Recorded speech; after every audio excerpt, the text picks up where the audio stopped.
For today's video ay maglalaro na naman nga po tayo ng luto-lutuan. Opo, tama po kayo nang narinig, luto-lutuan. Dalawang klase ng ulam nga po pala ang lulutuin ko ngayon. Eto, tinitimplahan ko na nga ang ating lulutuing paksiw na bangus.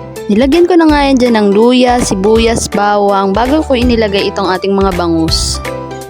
At pagkatapos ko nga mailatag ng maayos ang ating mga bangus ay hinabawan ko na ito ng 1 drum. Nilagyan ko na nga rin pala ito ng paminta, 2 siling green, suka, at 1 kilong asin. Char! Maya-maya nga lang heto at kumukulo na ang ating paksiw na bangus. Kaya naman nilagyan ko na rin ito ng konting mantika. Tinakpan ko nga lang ito saglit at heto at kumukulo na. Pagkakulo ay hinalo ko lamang ito sa marahang paraan para naman hindi madurog ang ating isda. At pagkatapos ko nga itong marahang haluin, heto at idinagdag ko na ang aking mga hiniwang talong. Pagkatapos ko nga ilagay ang mga talong, tinakpan ko lamang ito saglit para naman maluto ito ng husto. At nang medyo maluto na nga ang talong, idinagdag ko na ang siling labuyo.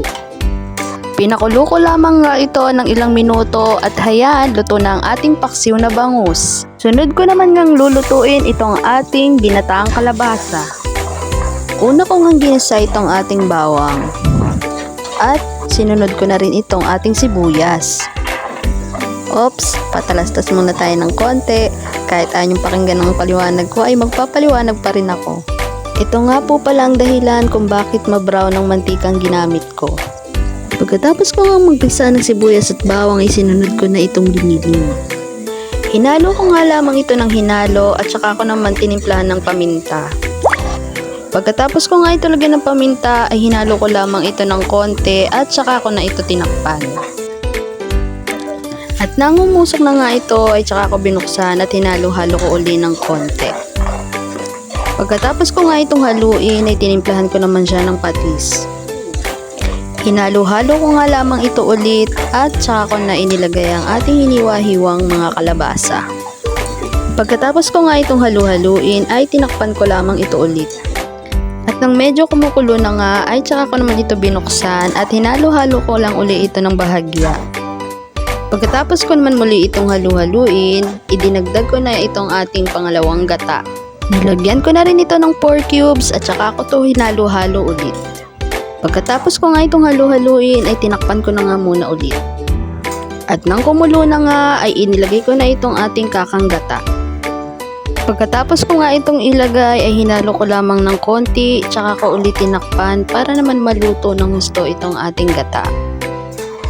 At nang kumukulo na nga ulit, aka na itong binuksan at hinalo-halo ko na uli ito ng konti. At nang masiguro ko nga naluto na ang gata ay inilagay ko na rin itong mga sitaw. Pagkatapos ko nga ilagay ang lahat ng sitaw ay hinalo-halo ko lamang ito ng konti.